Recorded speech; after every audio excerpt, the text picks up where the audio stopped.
Got it. And that. Thanks. All right, welcome everyone. My name is Matthew Grant. I'm the researcher for SAFTU, the Research and Policy Coordinator.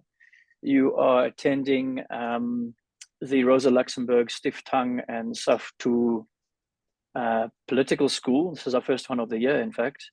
And we do a few of these a year in partnership with the Rosa Luxemburg Stiftung. We focus on a number of elements that affect the working class, including business and human rights. And this session today, our workshop, is on retirement legislation amendments, which will be affecting a lot of people in the country who have retirement or pensions. And there's been a number of changes to the legislation. I think mostly 2 laws have been affected. Let me just get to just got to hide the window here. It's the 2023 Draft Revenue Laws Amendment Bill and the 2023 Draft Revenue Administration and Pension Laws Amendment Bill. And they're designed to keep South Africans who have pension funds money aside and not draw everything, but allowed to draw some of it, and it can become available in the market, but also help them get over their debts and whatever they have still from COVID. We know that the living costs in the country are rising. Inflation is also a problem, and for the working class in particular, it affects them quite hard. So we would like to have this workshop to unpack some of these changes and how it might affect especially some of our members as SAFTU, the working class in general, but also the country. So we've managed to organize for ourselves. Let me go down. I'm sure you can see what I'm sharing here. This was a document that was circulated introducing the workshop. And here is our program. We have been very lucky to get from National Treasury, Mr. Basil Maseko. He's the Director at Savings, National Treasury. Also been honored with Torr, who's a co-director at Crue Invest, who can also speak to some of the changes. And Sibusiso Nkasa, who's the PSCBC Negotiator for NUPSAW. So we'll have these comrades at least give us some key inputs, and we can have some responses and deal with this issue. And that's the main focus of the political school. But I would like to turn over to Comrade Zwelinzima Vavi, the General Secretary of SAFTU, to just introduce us to the event. So over to you, GS. Thank you. Well, thank you, Matthew Grant, the researcher of SAFTU, who has a responsibility of managing the relationship that SAFTU has with Rosa Luxemburg. And thank you, Siko Lutango, the program manager of the SAFTU, of Rosa Luxemburg.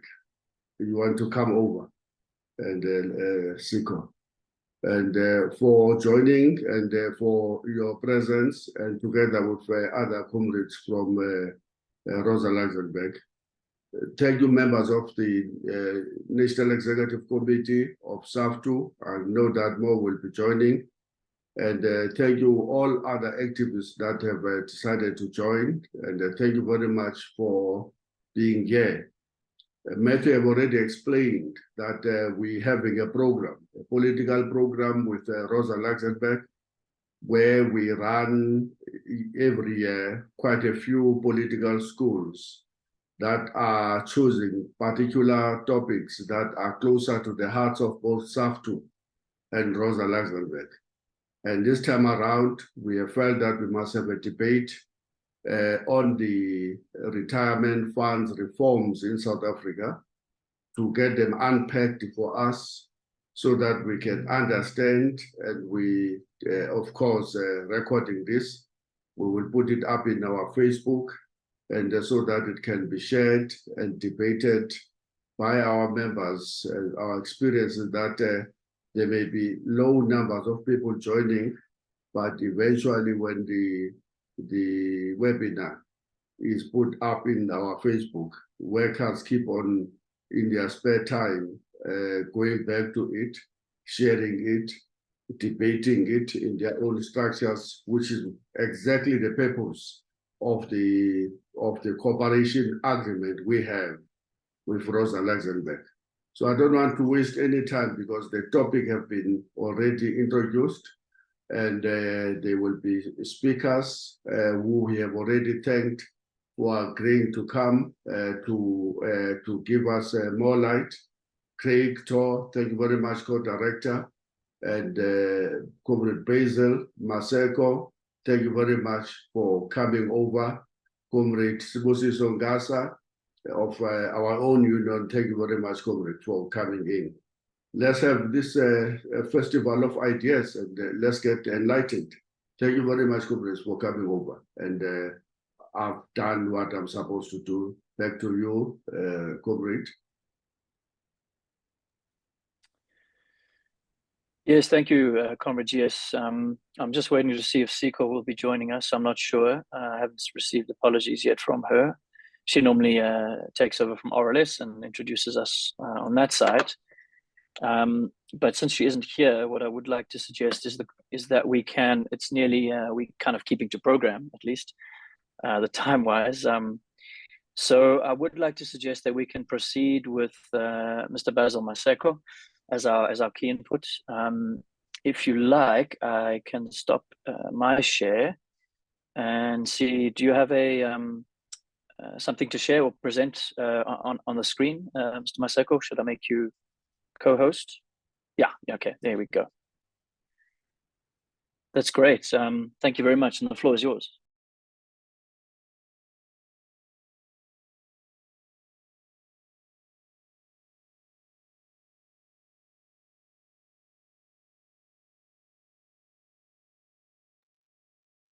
Thanks. I'm not so used to using Zoom. We use Team at the office, but yeah, I think is it on full screen? Is it on view? We can see it, but it's not on full. Just click that presentation and it should go. I'll let you know. Yeah, that's perfect. Thank you. All right.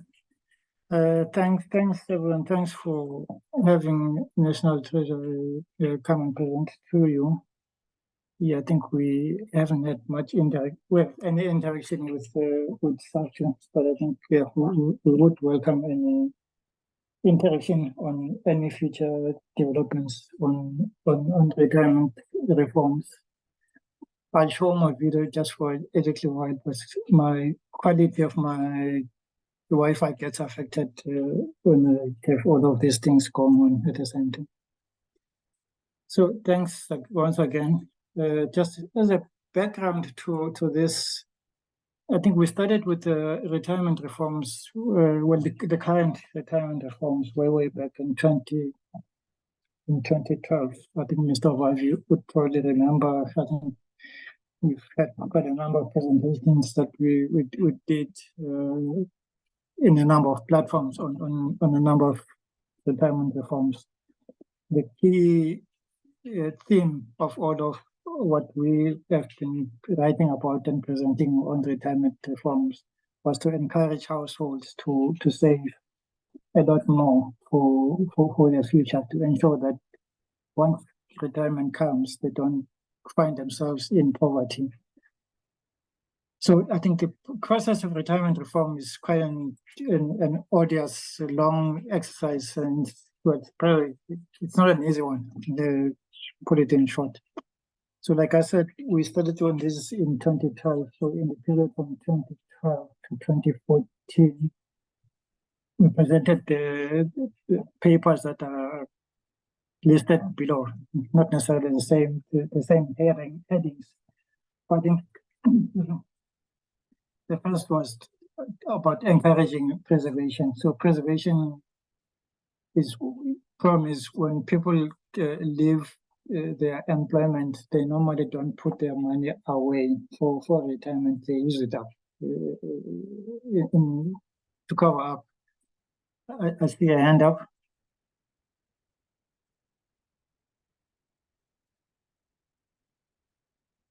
Matthew? So, sorry, I see a hand up. Yes. Comrade, sorry, you've got a hand up?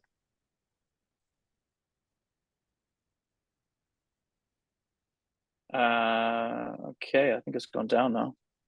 Sorry, apologies for that. But I think comrades can let the presentation proceed, and then we'll have questions at the end. Is that fine with you, Basil? Yeah, that's fine. Okay, thank you very much. So I think there's lack of preservation up to this point. There's lack of preservation. So people change jobs and then they take their money and start afresh in a new job. And then it's part of governance with respect to funds. So because of relatively poor governance in some of our retirement funds, then it results in a less than optimal outcome for fund members. And then encouraging annuitization. I think that's what we did for provident funds in 2021, where they started having retirement annuitization requirement. And then simplifying of tax. That's when we made tax deductions the same across all retirement funds. So that's it. It's a retirement annuity fund, a provident fund, a pension fund. All these were made the same. I think that was in 2014, if I remember well. And then we had the non-retirement savings, what's popularly known as tax-free savings accounts. I think that came into effect in 2015 or 2016. And then the last paper we presented was on costs, because there's relatively high cost in the South African retirement environment. That also results in relatively poor outcomes for fund members. So the two that I've underlined, preservation and non-retirement savings, are connected in some way. I think I'll discuss that a bit in the next slide. So come 2021, then we have this two-part retirement system that was, sorry. The 2021, we had this two-part retirement system that was introduced. So it was trying to solve the two problems that are underlined in the previous slide. So I think I've discussed what preservation is all about. So in the current law, there is nothing that prevents somebody from taking their retirement fund when they resign. And then the second problem we're dealing with in the two-part system is the lack of general savings outside of the retirement system. And then even within the retirement system, if somebody needs just a little bit more money, they cannot have access to that little bit more money from the retirement system. So the two-part system is trying to address the two issues, preservation and general lack of savings and access to what one has in a retirement fund. Remember that I think a lot of people have retirement savings as the only form of saving. And I think the advantage with retirement saving is that you are compelled as a condition of employment to contribute to a fund. I think if it wasn't for that compulsion, a lot of us would not belong to any retirement fund or belong to a medical aid system. So this was introduced by the minister in 2021 in the 2021 MTBBS. And then we issued a paper in December 2021 where we're discussing a number of these issues that we introduced in the two-part system and governance and access to, well, not access, it's lack of retirement planning for a lot of people. So that paper touched on quite a number of things. December 2021 paper. It's still on our website if anyone is interested in having it created. So what is this two-part system? So I think the naming is kind of a misnomer in a way. But what it does is it introduces a savings pot and a retirement pot. So with any contributions that you make into your retirement fund in the future is going to be split into two, where 1/3 goes into the savings pot, the 2/3 goes into the retirement pot. And then to kickstart this two-pot system, we are proposing that there should be seeding. So out of what I'll talk about in the next topic is vested pot. Out of the vested pot, 10% of what's there, or up to a maximum of 30,000, would be deposited into the savings pot. So what is this vested pot? So we've proposed a new date of effective date of 2025. So what would be in your retirement fund on the 28th of February 2025 would be what's called a vested pot. So out of that vested pot, we'll take 10% or 30,000 rands, whichever is the lower between the two, and put it into the savings pot. And for those who are members of a provident fund, and they were 55 or more on the 1st of March 2021, they'll be given an option whether to get into the two-pot system or not.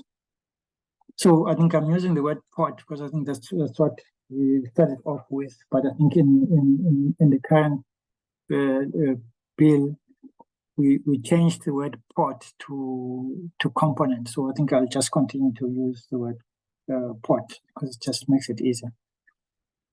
So I think I've gone forgot. So this is going to be applicable to all funds. So whether it's a retirement annuity fund, a DB fund, provident fund, government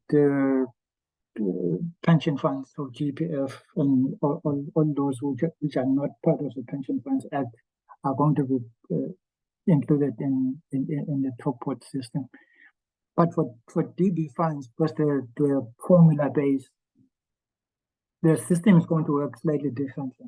So for them, we're going to allow them two options. One is to reduce the number of years of service of the member when they make a withdrawal, or they should present to the FSA, Financial Sector Conduct Authority, a system that's going to give an equivalent withdrawal or an equivalent of the two-pot system, but not necessarily using the years of service. So it should basically work the same in any other respect. It should give an equivalent. And then what we are going to do is also provide for an exemption for old retirement annuity funds that have a life link to them. And then other funds that are going to be exempted or excluded from the system would be liquidation funds, beneficiary funds, closed funds, and dormant funds. And then if you are also a pensioner, you will not be included in the two-pot system.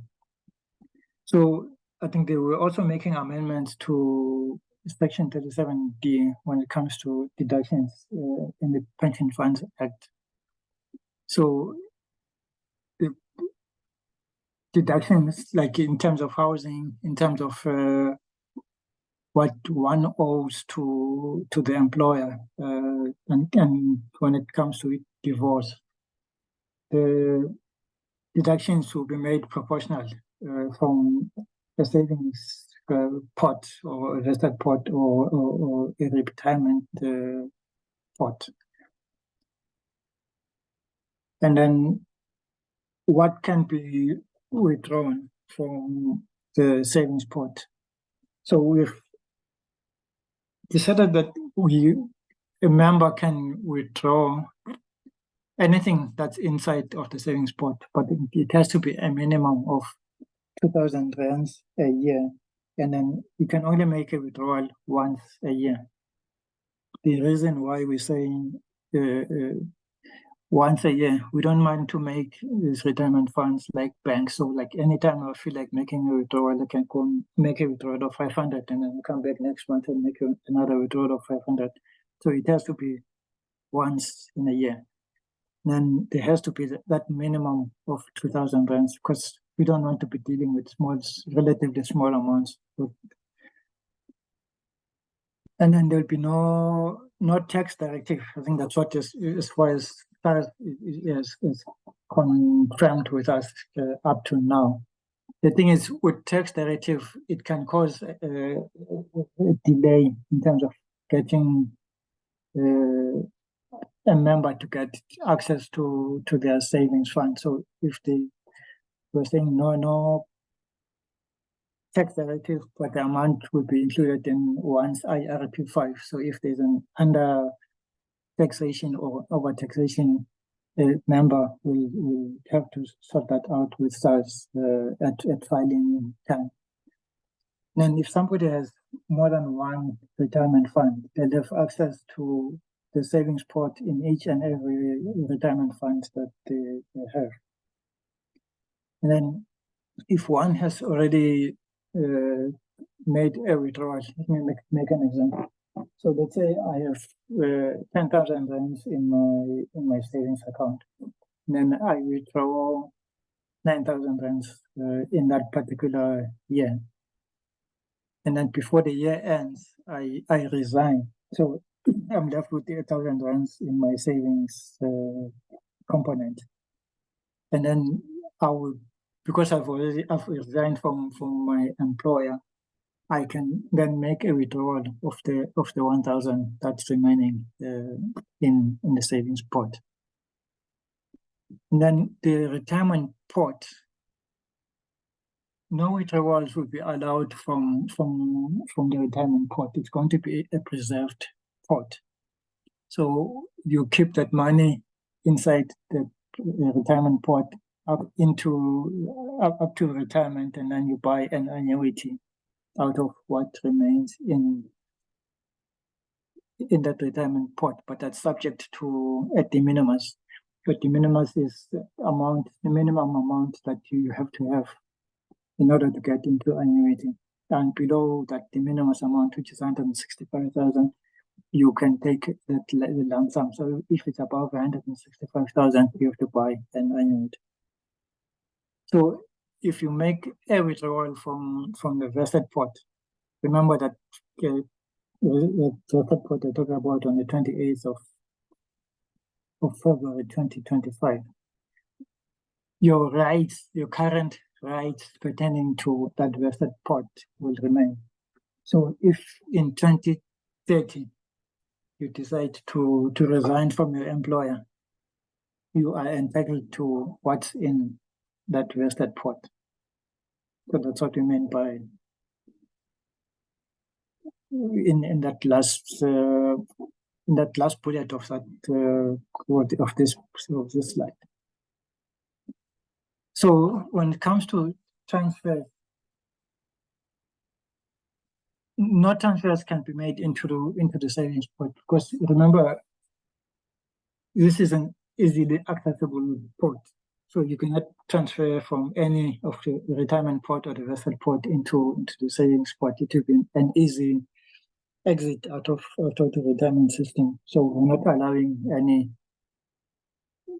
transfers into the savings pot, except for when we do the 10% or 30,000 as a seed capital. And then you'll be able to transfer from the savings pot into a retirement pot. And then when you change employment, you can transfer everything into your new employer. So your savings fund will remain a savings fund a savings pot will remain a savings pot when it goes to a new employer. A retirement pot will remain a retirement pot, and a vested pot will remain a vested pot with a new employer.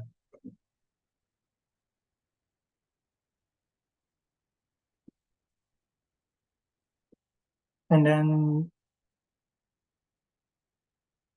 I mentioned that the vested pot will be accessible. When it comes to resignation, your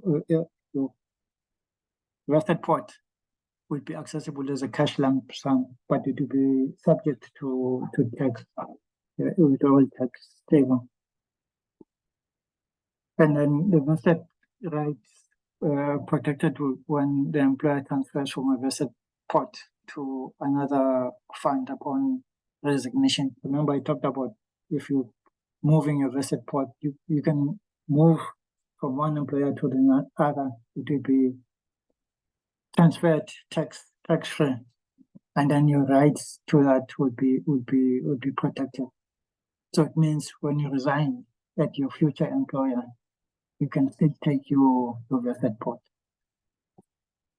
So your vested pot rights would only be lost if you transfer from the vested pot into a retirement pot. Remember, I said the retirement pot is it's a preserved pot, so it's locked in a way. So if you do transfer from that vested pot into a retirement pot, that money will be locked. You won't have access to it when you resign from your employer in future. You'll only have access to it when you get into retirement.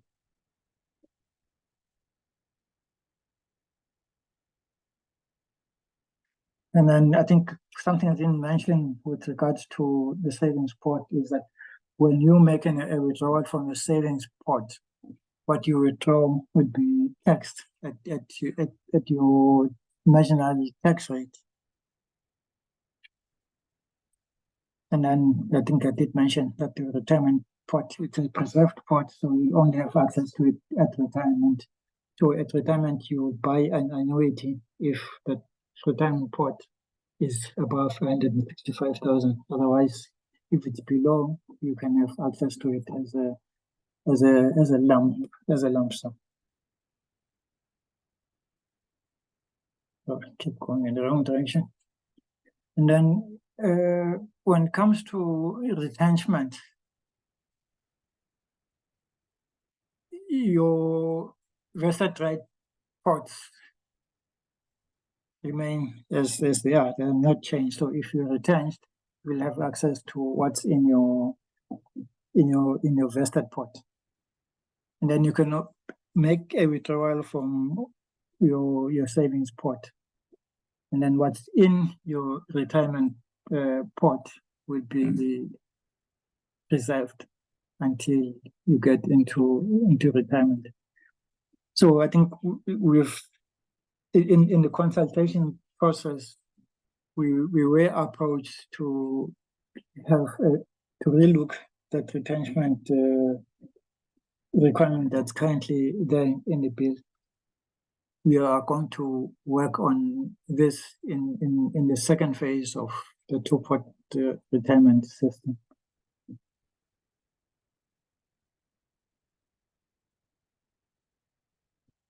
So I think just to repeat, at retirement from the vested pot, if you retire and you haven't used up your vested pot, you haven't resigned and used it up, you will get a tax-free 550,000 rands for 1/3. You'll get 1/3, of which 550,000 will be tax-free. And then the 2/3 you will have to annuitize, and you pay tax as per the normal. And then with the new two-pot system, fund members will have access to the savings pot as a cash lump sum if there's any balance that's left. Otherwise, they will take it. They can take it as a lump sum, and to be subject to the lump sum tax code. And then, yeah, I think that's it. Thank you. Thank you for that presentation, Mr. Maseko. Maybe I would ask if you could share it with us, if that's fine. Could certainly email it to me. I know we've been emailing. I could possibly also just share it in the chat with the comrades if I get it. And yes, very, very technical as the subject is. So thank you for that. I'm sure there'll be a couple of questions relating to your presentation. And I do also want to acknowledge we've got Ms. Alvina Taylor also who has joined, who also works at National Treasury, so welcome. And a number of our other comrades from our affiliates have joined, so welcome to you as well. We do have a question and answer session after our tea break. I have shared the program again for the comrades who joined late in the chat, so have a look. I think Craig, I'll just move swiftly over to you for your presentation as well. So you can definitely kick it off. The floor is yours. Thank you.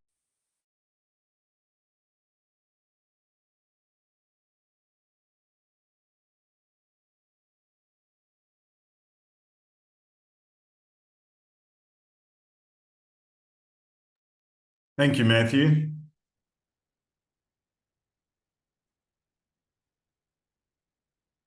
Thank you, Matthew. Sorry, just trying to push all the right buttons here. Hopefully everyone can see that. Just want to, sorry, I'm just moving a few things out the way here. So, yeah, I think first up, Mr. Maseko very much covered, you know, what slides I had prepared, but what I thought might be useful is just to look at how these factors or how this two-part system is going to have an impact on members and employers and choices that they need to make, and you know, the very positive sort of outlook that it'll have for the retirement fund industry and for members in particular. So I think, look, we've covered all of this. I know Mr. Maseko went through in a lot of detail. So these are just some sort of highlighted slides just to sort of refresh and maybe make sure everyone's fully understanding the options that would be available.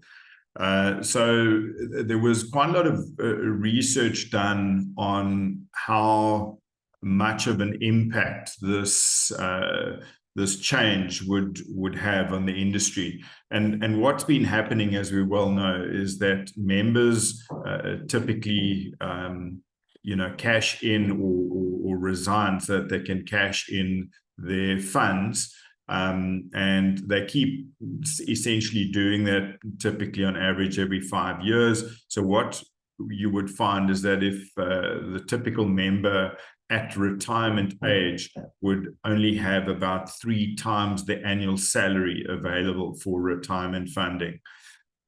So this is in stark contrast to members who have preserved in every single incident of job change, where those members, by the time they retire, so if you preserved everything every year until you retired, you'd have roughly 14 times your annual salary.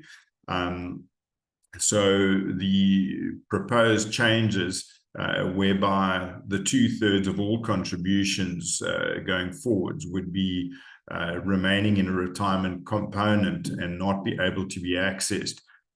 Even should members access the full 1/3 of their savings component through the years till retirement, they would end up with roughly 9 times their annual salary. So it's an end position that is roughly putting members in an advantage where they'd have 3 times the amount as they currently do. So some very positive potential outcomes from this forced forced preservation of the 2/3 retirement component. Then to focus on the savings component, obviously, the main sort of reasons for people wanting to access the savings component is for emergency purposes. And the other big one is for settling of debt.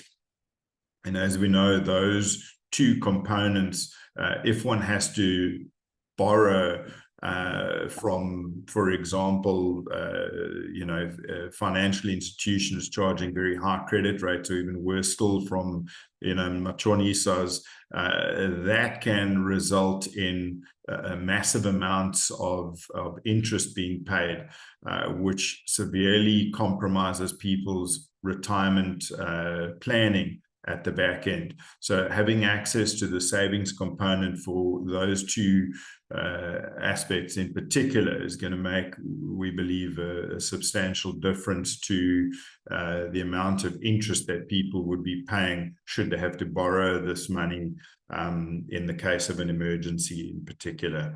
But it is important just to note that the seeding capital is limited to 30,000.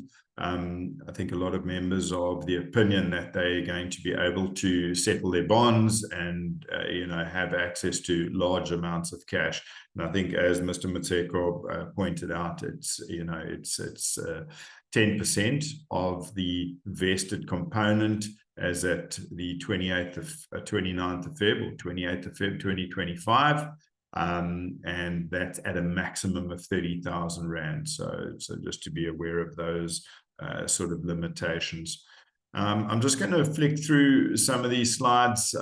As I said, it's all been covered in a lot of detail, so I think that's pretty obvious. We're really talking about these 3 pots. I know that's also been covered in a lot of detail, so I don't think there's anything further for me to add there.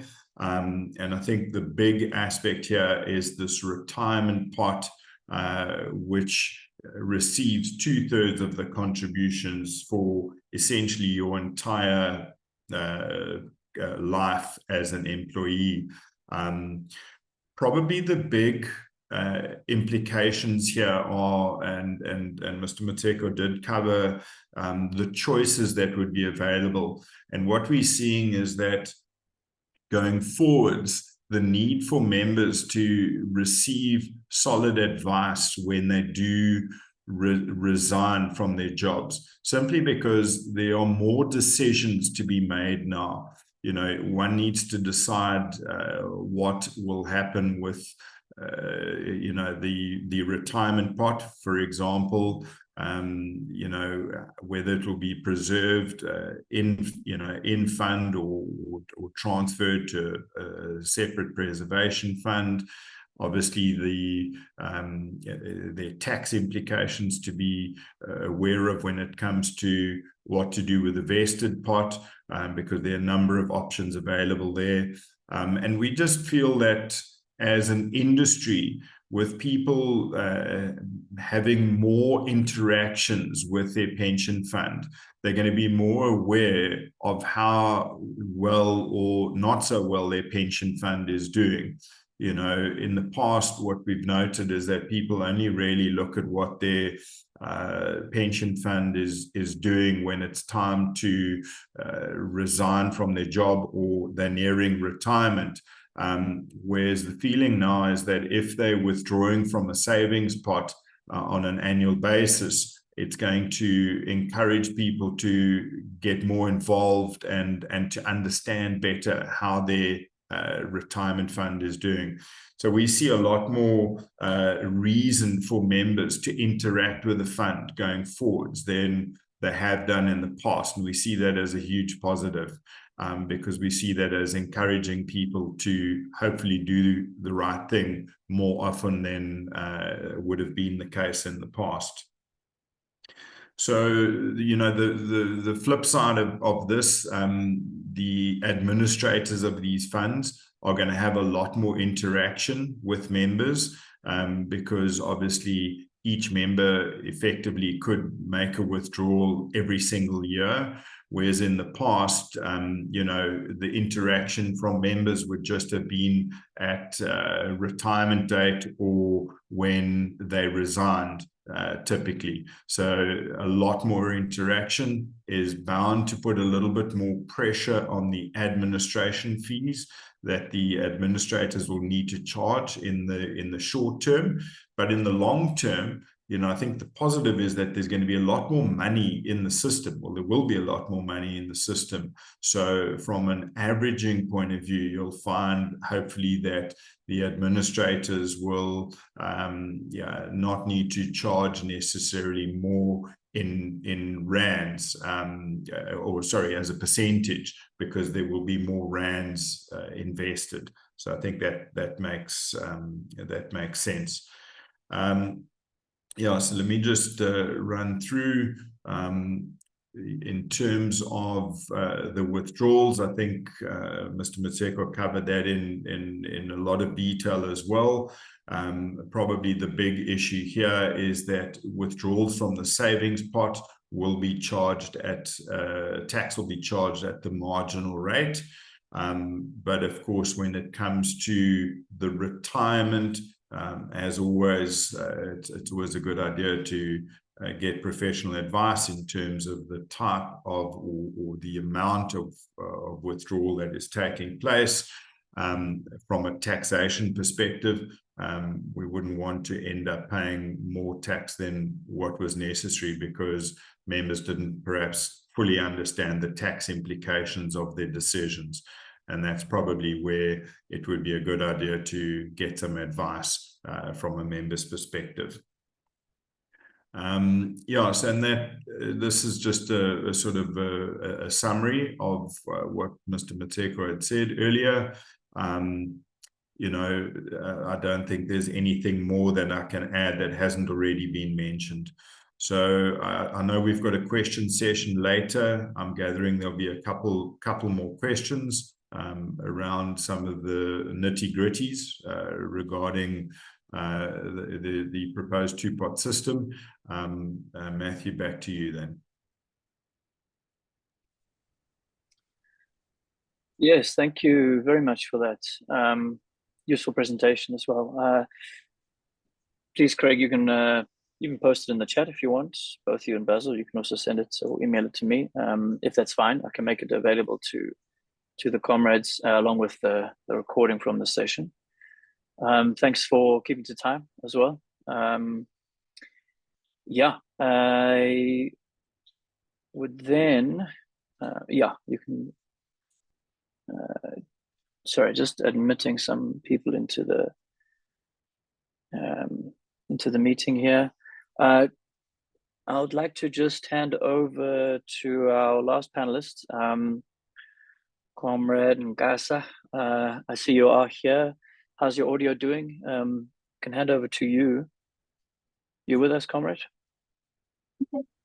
Greetings, Hi. Comrade Brent. Nice to meet you. I hope I'm here. Okay. Thank you. The floor is yours.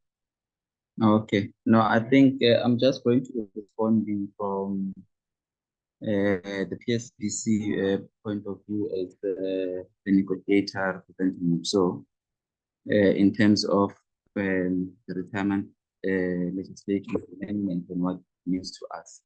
Well, we as NUPSAW, we are actually in support of the current proposed retirement reform system, which, as indicated by the comrade, is referred to as the two-pot system, even though for some it might create a three-pot, that being the vested pot, which will cater for the current retirement savings. These are for the members who are currently within the system of the pension fund. So they will have this vested pot, as opposed to those who would be coming in at a later stage. So that's now that it is called the two-pot scheme, which will comprise of the savings pot that will enable members to access their savings prior to their retirement. And there would also be that retirement pot, which I think the Congress has also touched into it, which must be preserved until retirement, and members will not be able to access those pots in a form of cash withdrawal at all, either before or during their retirement. So I think those are the changes I think that the comrades were presenting were actually highlighting. So the purpose of the two-pot system on our side, we also believe that yes, indeed, it is to enforce the level of retirement savings and preservation of the funds. And also it is meant to ensure that our members actually get to have their retirement savings preserved for the purposes of the retirement, even when they were to leave the employer upon resignation or termination.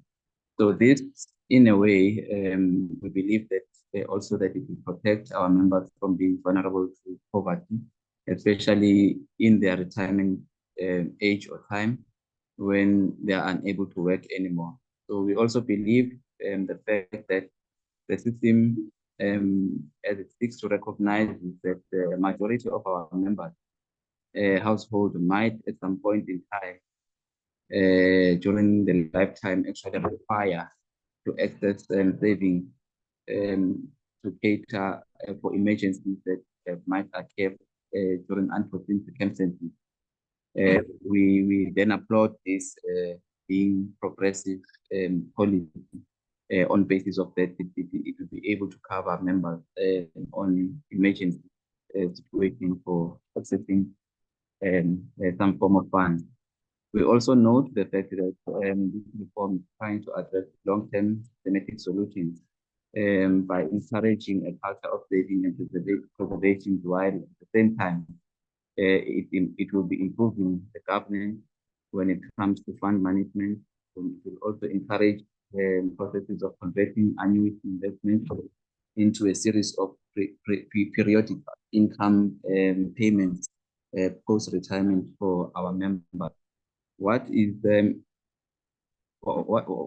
reality is that members actually do resign from their employment with the purpose of accessing their pension benefits, as this becomes their only source of savings that they can access during a time of financial distress or any other reasons that might actually force them to terminate their services with the purposes of accessing their accessing funds.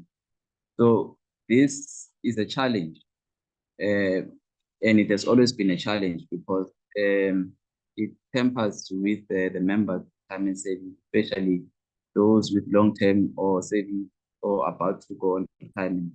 At times what would happen, members would actually have a glimpse or see their pension funds accumulation. And once they see this, actually trigger a temptation for them to want to access those funds because they are seeing the value of those funds and start dreaming of all possible solutions that accessing those funds can address in terms of their lifestyle adjustments or whatever it is that they want. And members would then terminate savings because now they're tempted to access those funds that have been accumulated through their pension fund. So forgetting that even when the money is being paid, it's going to be subjected to taxations and all other things. So let me not leave out the fact that our members not exempted also from being victims of crime. It is in this case that I'm referring to issues such as schemes, pyramids, and other factors such as spouses that would actually defraud their partners, forcing them into terminating their services with the pension, with the intention of accessing their pension funds. So all these things, our members found themselves exposed to them, and some knowingly, some unknowingly, some issue of trust. But they would only find out at the stage when they resign the major impact that these things had in their life, in their savings, life savings, as well as those life partnerhood and the schemes that were members deposit their money in those schemes, and they lose everything, all their life savings at once. So these events have a direct implication towards the members' retirement savings and have a potential, as well as a potential building fund upon their retirement. So we are also saying, other problems which we're also concerned about is what we saw during the period of COVID-19, when the world actually suffered a financial crisis, when we saw businesses closing down, workers who worked in the private sector were subjected to pay cuts and losing financial benefits. So this left a lot of households managed by our members under enormous financial distress, to a point of needing some form of financial relief, pay off existing debts, even to save their properties, which were on the verge of being repossessed by banks, paying off school fees for children, and managing that lifestyle as well. So that situation actually left our members vulnerable, as they could not gain access to a portion of their pension fund savings as their only source of savings that were available at the time. So we also felt that something needed to change, and when it comes to management of pension funds. So thus we applaud and appreciate these reforms that have been implemented into the retirement system. So we also very much align the fact that the retirement system does not operate in isolation, meaning that as much as we support the support system, it does not.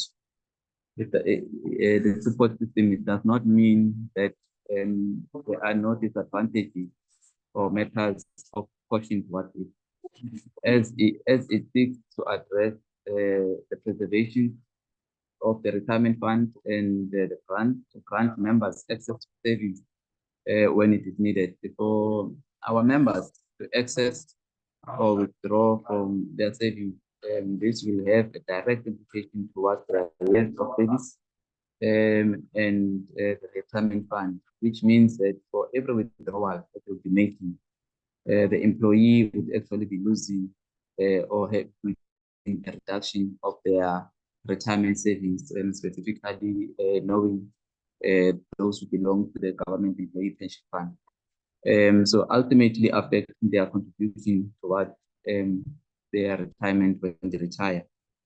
So as a union, we are also saying that we feel that the utilization of the retirement savings needs to be monitored, including against potential abuse from members and it being used as a supplementary salary. Our country, as we know very well, that we are faced with a high unemployment rate, which is when we look at the stats coming from Statistics SA, they report that we are seeing at 28% amongst workers at an age of 35. And when we look at young workers, those who are below the age of 24, and actually sits at 60%. So this economical outlook is very weak, and it's not favoring the workers. Household finances are directly linked to a decline in real income for the workers. And our public servants also have not getting a real increase in the past 3 years. Majority of them are saving less. So what this means is that workers will be forever forced or tempered or access their retirement savings because the salaries are not meeting their lifestyles.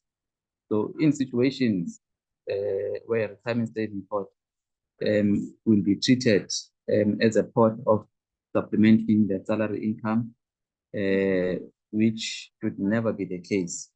We believe that this savings pot always be based, be accessed for emergency services, accessing it for emergency purposes. So again, we trying to, as we are trying to address issues of poverty, workers over time will be subjected to another level of poverty upon their retirement due to the dependency of living off this savings pot, which will reduce their years of savings over time. Also noting from one of our presenters who also indicated that previous studies indicated that because workers would be job hopping, when they retire, what would be left would be 3 times the annual salary on their income. But with the introduction of this system, it will now change to probably 9 times their annual salary, which is a progress, but still not enough. That's what we feel, that it's still not enough. We want our members to live off, a very in a very better off environment. But it is an improvement from that point of view. Reflecting on the issues of inequality and wealth being as high as it is, we also know that intergenerational mobility is quite low, meaning that the inequality is passed down from generation to generation with little change over time. With little change over time. So this inequality is perpetuated by the legacy of exclusion and the nature of the economic growth, which is poor and not generating sufficient jobs. Again, this discouraging savings and encouraging members to be servicing debt through their retirement savings. So as a union, we are imposing, or we probably would also be saying, there should be restrictions that actually safeguard against the fund being abused, or maybe the savings being abused or used for reasons which might not be beneficial for members. Also being alive to the fact that this might be very difficult under the economic conditions that we are living on. Maybe it's something that can be considered in the future as the fund is being implemented. Because our major concern, it is the long-term effect it will have to our low-income earners who are between the salary level of 1 and 5, which we know the majority of them are breadwinners. And for every withdrawals, although it will be making a life change, an immediate life change, but over a long period of time, there might be consequences that might not be positive for their retirement. So should workers utilize their pension savings? They should, with cautions and clear understanding of implications, with a clear understanding of the implications that are aligned with the continuous withdrawal from the fund. We also need to be, we also need to have our members educated now and time and again and continuously in terms of financial literacy and management of their finances. As much as we believe that accessing the fund at some point in their lifetime might be addressing certain issues. Well, we from the PSCBC, I think, will also be waiting finalization of the government law, which will be done in line with Resolution 1, 2017, where we'll be making further input in terms of any other adjustments that might be needed to be put in terms of the government employee fund. Yeah, so I think maybe I will leave it at that in terms of my presentation. But my last input, I think, also being that of a caution that knowing that the withdrawal, when members receive it, it's not going to be taxed immediately, but it will be aligned in the RFI. So meaning that during the annual tax returns, it might also subject members to owing SARS if they were undertaxed during the period of that cycle year. So members also probably will need to be cautioned and be wary of those, and also be ready to the be that SARS indicates that there's money owed as a result of the withdrawals that were made during that financial year. Thank you, Grant. That is my presentation. Thank you so much, Comrade Nkasa. That was very useful as well. Nice to hear a perspective from the PSCBC and the work that you're doing with the comrades there. Thank you very much, comrades, for being patient with everyone joining on, and also for the 3 presentations we've had. We're going to move to our tea break momentarily. What I will do in the meantime is share some of the presentations that I've received in the chat, but we will make sure that the recording of this event and the presentations will be accessible to comrades who would like to watch the presentation again and see some of the presentations, watch the event. Siko from RLS will also join us near the end, but it is now 12 minutes past 11. So I'd like to suggest we take a tea break until past. Go make yourself some tea. It's a very rainy day in Joburg here, a little cold. So let's pause for now, comrades, and come back at 11:30. We'll kick off with the question and answer session. I'm sure there are lots of questions as well. Thank you. We'll see you in about 17 or so minutes. Thanks. In the whole world. Thank you, comrades.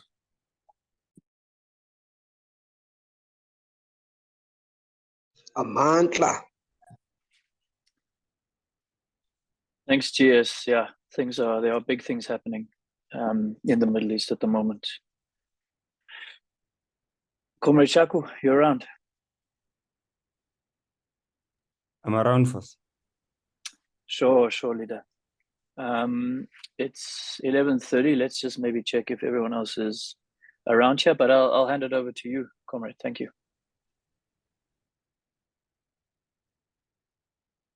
Okay. No, I think because many presentations have been made and comrades are still here, we should not waste any time and start going into comments and discussions.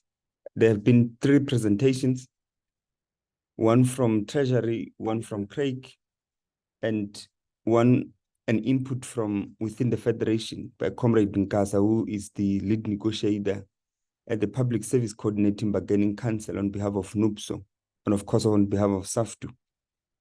So I will open this round for comrades who have comments and questions.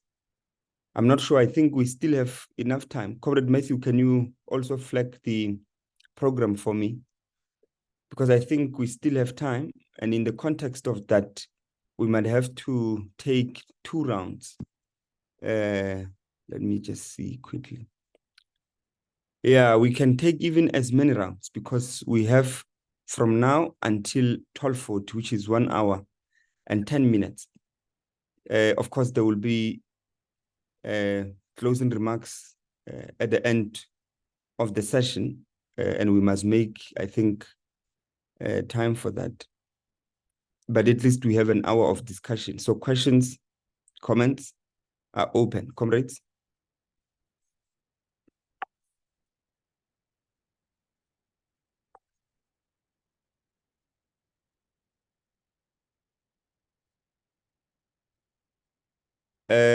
I don't see any hands from comrades who indicate that they are interested in making contributions. Maybe let me pick it up.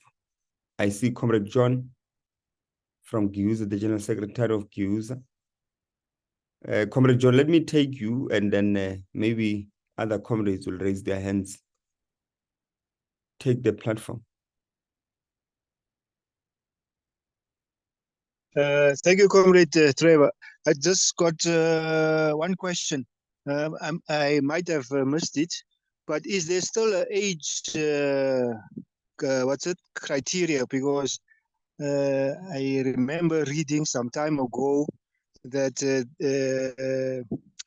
the process of preservation does not apply to employees who are 55 and above years old, 55 years and above.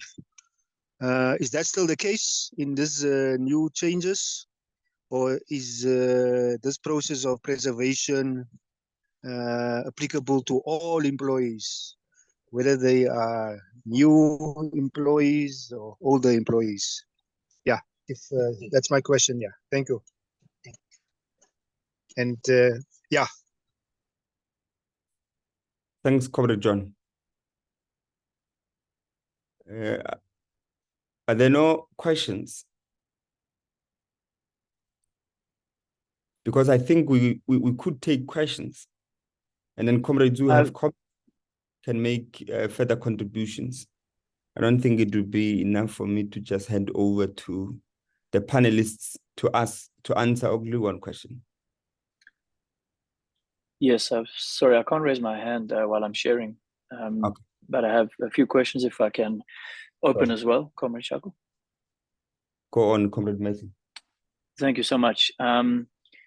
So just during Mr. Maseko's presentation, one of the questions that did come to me was, there clearly is he was explaining how there is a problem, and we as unionists know, especially employers as well, that workers resign to get money, to deal with the problems they face in ordinary everyday life. They've got challenges of costs, of debt. So an easy solution for them appears to be resigning and getting a cash payout and using that money for themselves. So I'm wondering, did this problem arise? Well, basically my question is, when did National Treasury see this problem arising? Was it not anticipated before it became an actual real issue? Subsequently coming up with these legislative changes to deal with that? So that's my one question, Comrade Trevor. And I also wanted to know from Mr. Maseko, so far, how smooth will the process be of changing over when it comes into effect on 1st of March 2025, this two-pot system? Are there certain challenges that he and National Treasury themselves do anticipate, and are there ways that we can assist? Part of what we think we are doing with this workshop is to explain these changes to some of our key affiliates so that they can be explaining it to their members and make it quite available and accessible, the changes. But is there anything else that is required from us to assist to make this process quite smoother? And then just one last question, if I may. I wanted to know from Comrade Nkasa, when he was explaining, he's in NUPSAW, he's been dealing with this PSCBC. I just wanted to know if he can speak a bit more to the question as to what has his members been saying. What have the members been saying in the unions around this process, if anything, to the plans to change the retirement process? Are members worried? Are they happy about it? Maybe he could just speak to a bit more of that for us. Thank you so much, comrades. Thanks, Keda. I think those may be sufficient questions that requires a response on the part of the panelists. And maybe just to inform the comrades, Comrade Nkasa called me during the tea break and said that he's attending a provincial executive committee meeting and is the chairperson, so he has to chair. So he requested to be excused from that. And I think, from the meeting rather, and I think many comrades here on the platform can actually share experiences. The leaders of the affiliates can share experiences of what members are saying about early access to retirement, pension funds before retirement. And I know, because the submission that was made by NUPSAW, I was part of that delegation in 2022, together with SAFTU. They had requested 25%. I think workers had requested to access 25%, and it was put, of course, into the demands which were tabled in the PSCBC. And this, I think, Nkasa also touched on it to a certain extent when he explained the socioeconomic basis for why there's a need to access these funds it is because of the rising cost of living at the time when wages are stagnant. And as a result, they cannot be able to afford things such as your mortgage bonds or buying a house, at the same time taking other higher cost assets such as a car and all of that. So quite often they try to meet the spending shortfall on part of their households by trying to request access to the early retirement. And I think the major driving force behind this would have been those socioeconomic conditions. But let me not, I was just trying to add and provide light as to the question, the last question that Matthew gave, which was directed at Comrade Nkasa. But I think the leaders of the affiliates can be able to speak to that point. Let me hand over to Comrade Craig and Comrade Basil to perhaps touch on the questions that have been put forward. Comrade Basil, may you start? Thank you.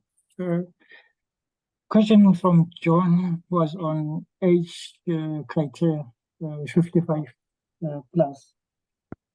I think the 55 plus had nothing to do. There's no preservation requirement at the moment. So that 55 plus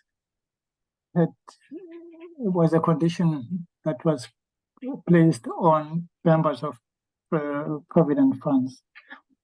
We are looking at that age being, we are close to retirement. I think that's 55 plus in 2021, that we are close to retirement at that age. So you were not required to be part of the annuitization requirement. Remember, provident fund members were not required to to annuitize their funds at retirement. So it had nothing to do with preservation. It had to do with the person being close to retirement, so they were not required to be part of the annuitization requirement.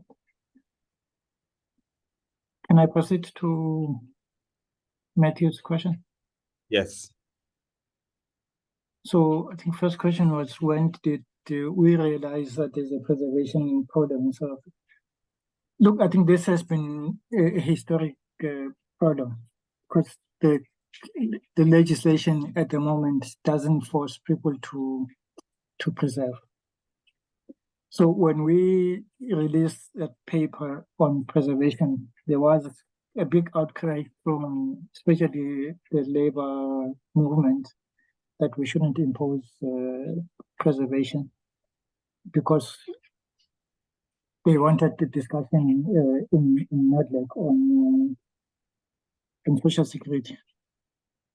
So it has always been there. I think it affects, well, I'm not sure if it's proportionally larger on public servants, but I think it does affect a lot of people in the public service who tend to resign. I think at some point, I'm not sure if it still goes on now, the teachers especially would resign towards the end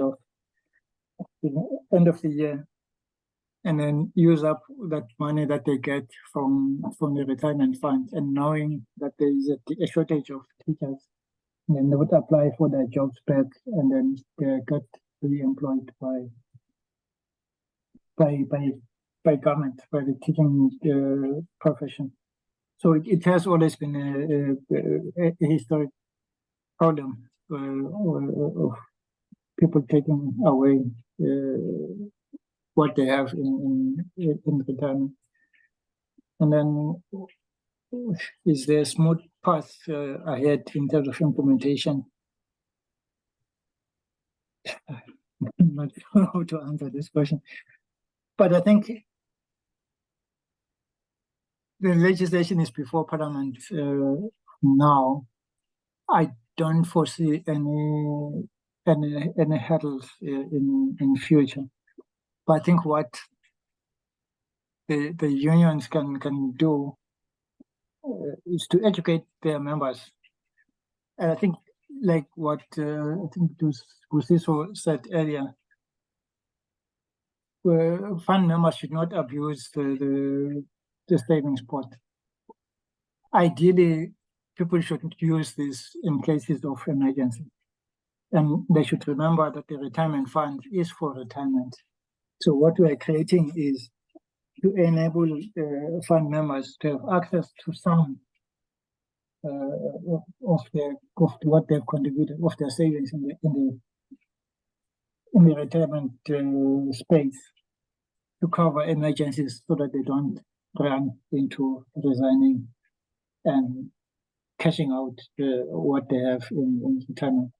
Because in most cases, when people do resign, it's not necessarily that they need the entire amount of what's there in their retirement fund. It's probably a small percentage of what they need in order to cover whatever debt or whatever crisis that they are facing.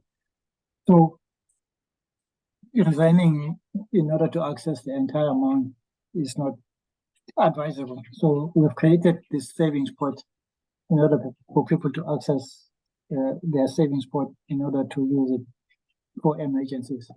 And if you don't use it as frequently as every year, it can build up, and then it can be substantial, or it can be big enough for people to pay off a lot of the significant debt. I think I also mentioned in my talk the tax-free savings account. We created the savings account in order to assist, especially fund members, not to resign, to access their savings, but to create these savings. But I think the problem with the tax-free savings account is it would have affected people's disposable income. So you would have had to have extra income in order to start a tax-free savings account. But in this case, with a two-pot system, it's not going to affect disposable income because you're going to use what's already there. And I think just to add on to what Craig mentioned in terms of the interaction between the fund and the member, I think with the two-pot system, I anticipate that because of the closer interaction between fund members and the fund, there'll be less and less unclaimed benefits because the information about the member will be up to date. So it will reduce the problem of unclaimed benefits that we sit with. And because this is also, it's a forced savings out of the retirement system, we hope people can use it wisely, considering that there is a tax charge when you make a withdrawal. So if it's not necessary for one to use the savings pot, you can leave it in the retirement system. There'll be no penalty for you to take it out. So I think I've gone beyond what you asked, Matthew, but yeah, I think those are my contributions. No, thanks, Comrade Basil. In the context of lack of hands, I think you are more than welcome to go beyond what is asked. Comrade Craig, is there anything you wanted to add to the previous questions? Thanks. Sorry. Thanks, Trevor. Probably just one more thing, and that's that, your question on what the unions could do to facilitate and smooth the process. I think the big thing here is education. Financial literacy is very much in short supply in our country, and I think if the financial literacy is coupled with this change, and people understand what they're doing when they do make a withdrawal, that's going to result in much better outcomes for the members at the end of the day. We've done a lot of this sort of financial literacy in various NGOs and businesses, and we find we get very, very positive feedback. The typical comments that we get is that they just wish that this had been explained to them before, just understanding how bad it is to borrow money from, like, for example, a machonisa at very high interest rates. And normally all of those types of decisions are, they could be avoidable, or they could be reduced if people understood the unintended consequences of their decisions. So it's all about just education on making better decisions, which ultimately will result in people having much better retirement outcomes. So that's the only bit that I'd like to add. Thanks. Thank you very much. Comrade President Daniso, your hand is up. Your hand is up. Oh, no, thanks to you, Comrade Trevor. And, greetings to everybody that is attending this. It was indeed it's giving us, all of us, I think, something to think about. And some of the things, yes, we knew, but it gives us some sort of food for thought, and to appreciate also the facilitation and of this, presentation, and the presentation all in all that has been given to this. This at our level, I think it brings about some sort of a responsibility to educate, and more especially our members also, by getting more information with regards to this from leadership level and vis-a-vis the ordinary members that needs to know about this. But we have done our job as well. We have embarked on some processes where our members to an extent are informed about this. And what I can maybe talk about is the true side of these processes that has unfolded. And from what we have seen through our studies as well, we have noticed that our members are suffocating in debt, its effect, and there is stress to an extent at various levels, where we've noticed that our members are embarking on, desperate measures to circumvent this kind of stress, and to an extent which is, made by this debt that is around our members and all that. We have also noticed some strange phenomenon to an extent as a result of this stress, where some of the members even embark on divorcing, fakely so, to access these funds. But I think at the end of the day, this will help. And I've noticed that various levels, both public and also in private, where this has been taken through some processes, as Comrade Sibu also indicated that it was, yes, in the PSCBC. You've noted that, Trevor, as well, that it was presented there, and it is a continuous thing. And with the GEPF specifically, we note also that it is a defined fund where a legislation needs to be passed for this, to emanate, to come to fruition. But I think from our side is also to indicate that, the sooner this legislation is passed, the better are the chances of dealing with the repercussions, because there will always be a lot of questions, either emanating from the charge by administrators, because that needs to be clear, and the tax implications on those various components, either from the savings, the vested component, the retirement component, and all that. And we note that other aspects that are discussed here are highly technical.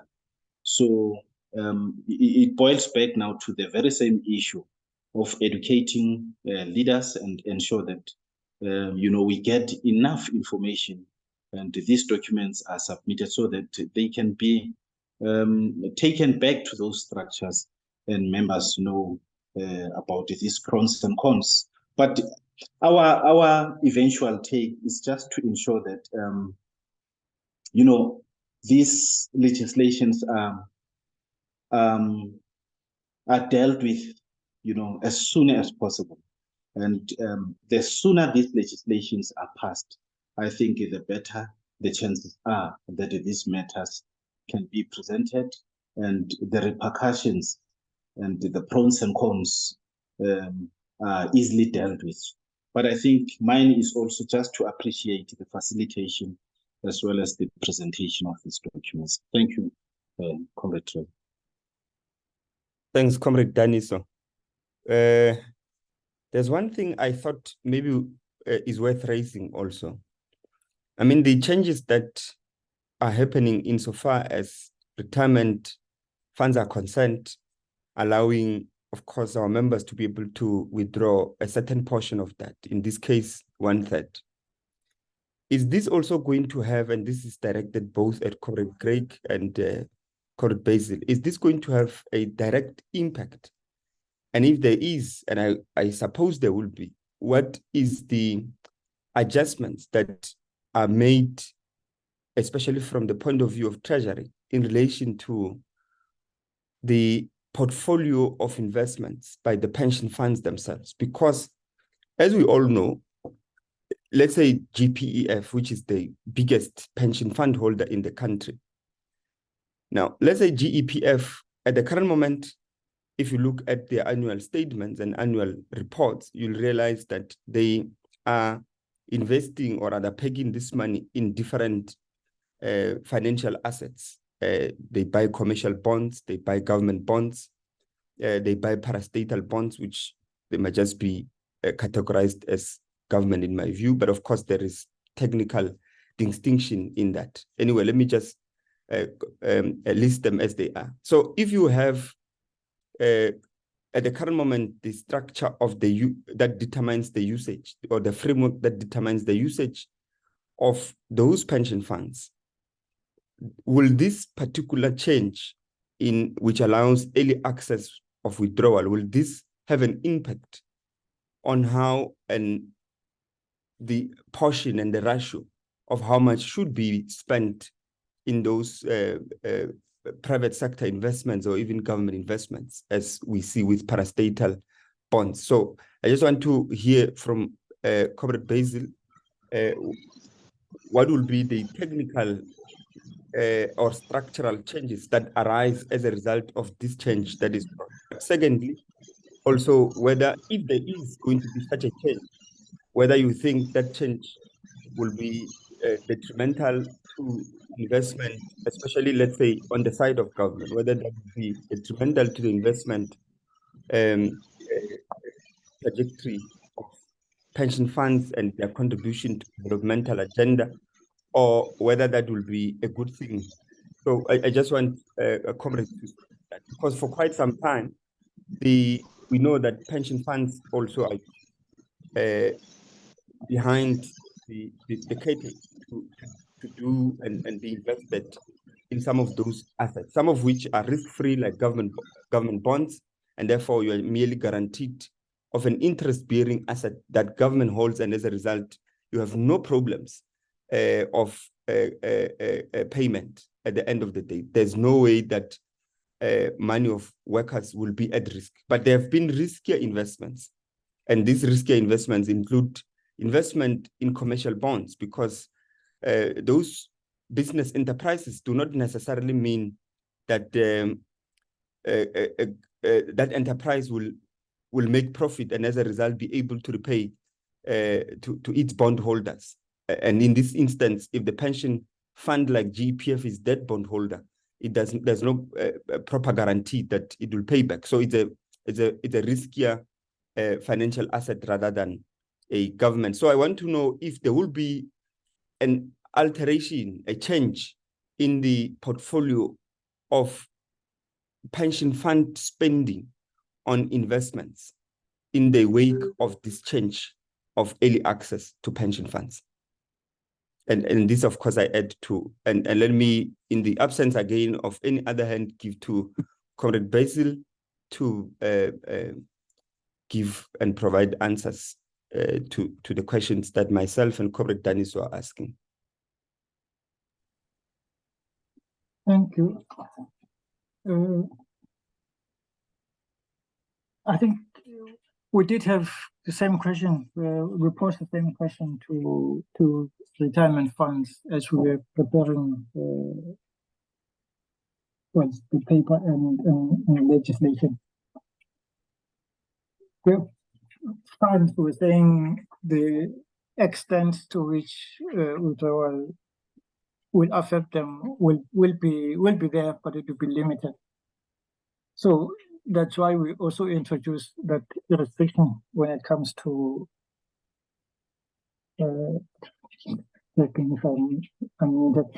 we impose that restriction, the 10% or 30,000 rands restriction, because if we had gone higher on those two amounts, there would have been a much more detrimental effect on the funds and on the market.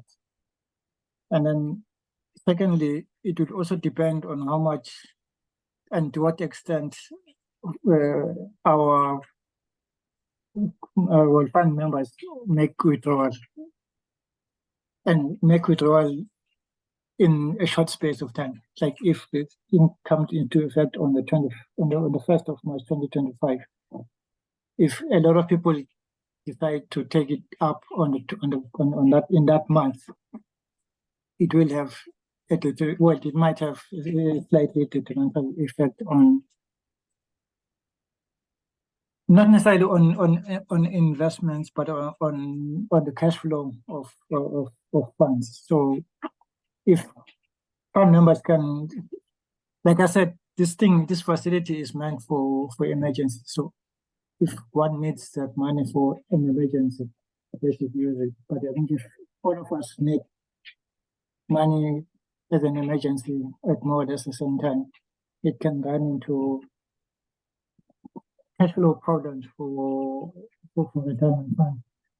I think second part of your question is, because we have created this preservation, it means funds will now be in a better, more stable environment where they are guaranteed that they'll have these funds for a longer period. So unlike now, when I resign, I can take my money and use it in whatever way I want. But I think from the retirement portfolio, from the retirement portal, that money will be preserved, so these funds can invest over a much longer term. Thanks. Thanks, Comrade Basil. Comrade Greg.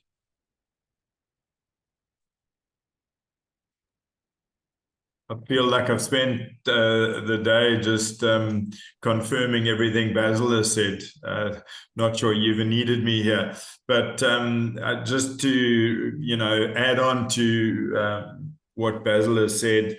From a retirement investment planning perspective, what this new proposal does, it means that more money is invested for longer, which means that the money can be effectively invested more aggressively, which means better outcomes, better returns in the long term. So, up until now, members can access all of their money at any stage if they're in a provident fund, for example, just by resigning. Going forwards, with this not being the case, it means that they're less subject to drawing their money when the market is in a bad place. So when the market is down, should you make a full withdrawal, you lock in those losses forever. You never recoup that money. Where now, with this new legislation, what's going to happen is that every member is only going to draw, if you think about it, small bits of money at various times in their lives. right down to when they're drawing from their retirement pot in retirement. They're only going to draw the income that they need every month for the rest of their lives. So in other words, the money is going to be invested from now until the day you die, which potentially in some people's cases is going to be 50 years plus. So we need to worry less and less about what the market is doing on a day-by-day basis. Whereas if you knew you were going to draw all of that money on a particular day, and that day happened to be during COVID or during the great financial crisis, that member could have been so much worse off just because of the timing of their withdrawal. So again, we see this in a very, very positive light. Thanks, Craig. I don't see any indication amongst comrades of any interest that they want to comment or ask further questions. And I think this, I should not just drag it unnecessarily and I'll start waffling. So before I start waffling, I think we should just proceed to inviting Siko Lutango and thereafter Comrade Nondembo Luzipo to make the closing remarks, because I don't think in the absence of questions, in the absence of comments, we should be prolonging unnecessarily this discussion. So let me give to Comrade Lutango, I'm not sure if I'm spelling it proper now, to make remarks, and thereafter I will hand over to the DGS. Comrade Siko.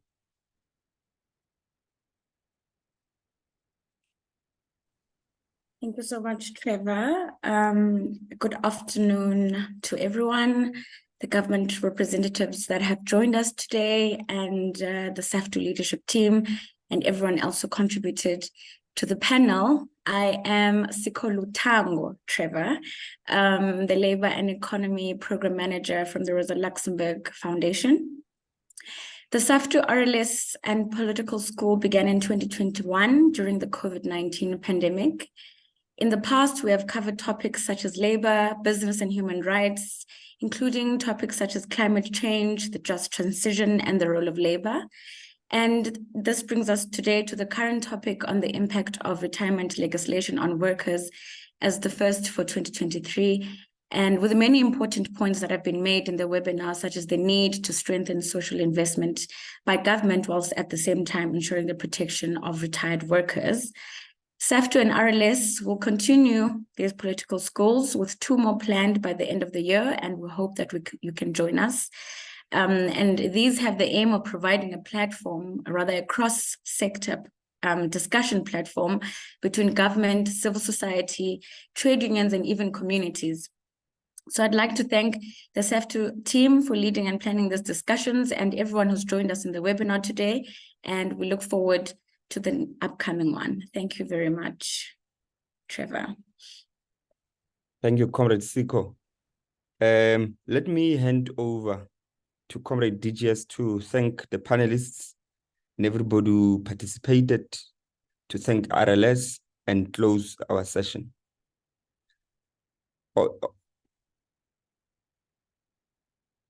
Is it the DGS or the president? I may have made a mistake. I'm not sure if the president is present. It's the DGS. The president sent her, well, the acting president sent her apologies. The DGS will be closing for us. Yeah, thank you. Thanks for clarity. Comrade Nondembo. Thank you, Comrade Trevor, and good afternoon to everyone, all the comrades. Mine is just to close and thank everyone who has joined this webinar. Let me first start by thanking the National Treasury, Basil, Maseko. We thank you, comrade, for offering your time, sacrificing whatever that you had to sacrifice in order to make sure that you keep us updated of the process and you make us to understand what is happening. And to you, Comrade Craig, though you feel that your role was just to stamp or to confirm whatever that Maseko was saying, but it is not. We really appreciate for you coming and sharing the information that you have, so that you can also bring light to the Federation and to the leadership. Comrade Siko, thank you so much to RLS for making sure that every time we need services and every time we want to empower and capacitate the members, the leadership of the Federation, you are always available in making sure that we do that. And we are happy that you are confirming that you will forever be available, as we have another political schools that are coming. So we believe that we will forever remain relevant and will forever be assisted by yourselves, which is highly appreciated. To the leadership of the affiliates, we thank you, comrades. You know, being a leader, it tells you that you learn every day. It is good to capacitate yourself, because at times you might think that you know, to find out there are things that you must still learn. It's good to participate in information sharing sessions like this. Indeed, they make you to be able to understand even things that you were not clear with them. So any leader that is always willing to learn and to understand, that is also that tells you that is a sign of a leadership, because as a leader, you will forever learn every day, because there are things that you might have learned 10 years ago, and those things are no longer relevant after 10 years ago, because things, they keep on changing. What you know at the time you entered the movement, as much as you are growing, there are new things that you need to learn. So we keep on learning, comrades. And to the national office bearers, unfortunately, Comrade Trevor, the president, could not join. The NT sent a message that she is in a workshop, so also could not join. So it's only the JS that is here. We thank you also, Comrade Trevor and Matthew, for organizing this and making sure that we do continue to have these political schools, so that we can keep ourselves informed of the happenings outside. Thank you, comrades. Thanks, DGS. And indeed, you stop leading the day you stop learning. Thank you, comrades. Until we meet next week, there's going to be a different political school, of course, in the future. I'm not sure if I should allow Comrade Matthew to just make the last announcements. And then after the announcements, goodbye. Yes, thank you very much, everyone, for participating. A special thanks to our participants and, of course, to our panelists. Very useful information. We will share the presentations and the information we have and make the recording available. There's going to be a lot of questions coming to all of the unions and the Federation around these changes when they come.